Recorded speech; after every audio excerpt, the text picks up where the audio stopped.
భారతదేశంలో మీడియా పరిస్థితి చాలా దౌర్భాగ్యంగా ఉందండి. ఎందుకు ఈ మాట అన్నానంటే, మన ఆదివారం 2020 వరల్డ్ కప్ జరిగింది. ఇండియా, న్యూజిలాండ్ మధ్య. ఇండియా విన్ అయింది.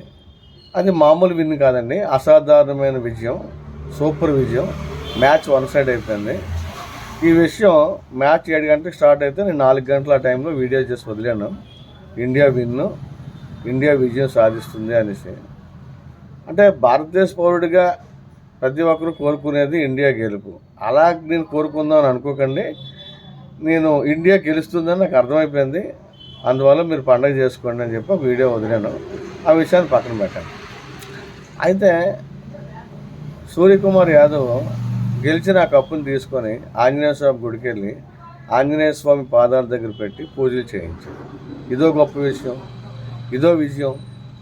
చూసారా? అయితే ఇండియాలో హిందువులుగా బ్రతుకుతున్న, నిజమైన హిందువులుగా బ్రతుకుతున్న ప్రతి ఒక్కరి గుండెల్లోకి సూర్యకుమార్ యాదవ్ వెళ్ళిపోయాడు. అందరూ సంతోషించారు. అయితే ఇషాన్ కిషన్ అనే క్రికెటర్ని ఆయన కూడా చాలా బాగా ఆడాడండోయ్ ఆ రోజు.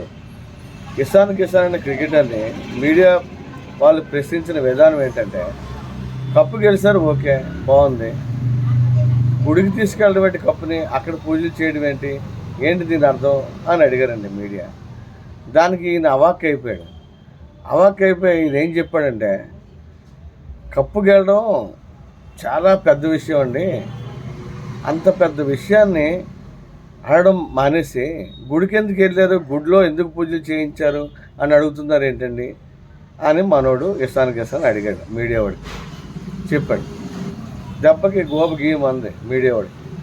అంటే ఎందుకు చెప్తున్నానంటే, ప్రతిదీ కాంట్రవర్సీ.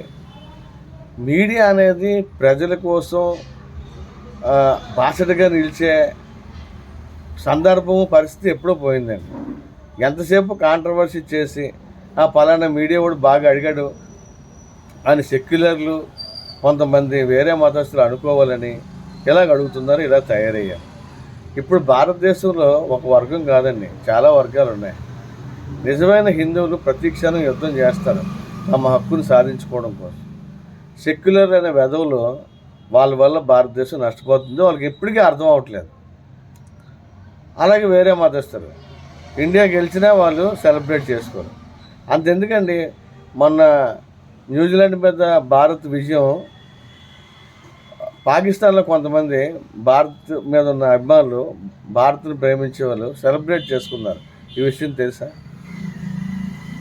కానీ ఇండియాలో ఉంటూ, ఇక్కడ తింటూ, ఇక్కడ స్వేచ్ఛగా బతుకుతూ ఈ భారతదేశ విజయాన్ని సెలబ్రేట్ చేసుకోరు చాలామంది. అంటే అంతటి దౌర్భాగ్యంలో ఉన్నారు చాలామంది. మరి భగవంతుడు వారికి బుద్ధి చెప్పాలి, వారికి విషయాన్ని తెలియజేయాలి అంటే 2029లో బీజేపీ పూర్తి మెజారిటీతో గెలుపొందాలి. పూర్తి మెజారిటీతో.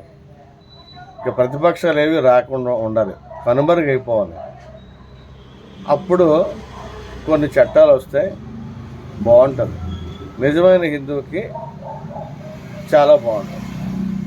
ఈ సెక్యులర్ అనే వెధవులు పిరికిన కుంటులు, వీళ్ళు ఆ పిరికితనాన్ని బయటకు చూపించకుండా సెక్యులర్ ముసుగేసుకొని అందరూ ఒకటే, అందరూ బతకాలి, ఇలాంటి పనికిమాలిన మాటలు మాట్లాడుతుంటారు. అలా కాదు. ఇప్పుడు కొల్లు రవీంద్ర గారును మన నాగేంద్ర బాబు అలా వలి అన్న అతను పవాపన్నోడికి పిలిచి డబ్బులు ఇచ్చారు కదా, సపోర్ట్గా ఉన్నామని చెప్పారు కదా. మరి తరుణ్ అనే వ్యక్తిని ఉత్తమ్ నగర్లో, ఢిల్లీలో 20 మంది ముస్లిమ్స్ చంపేశారు చిన్న విషయానికి.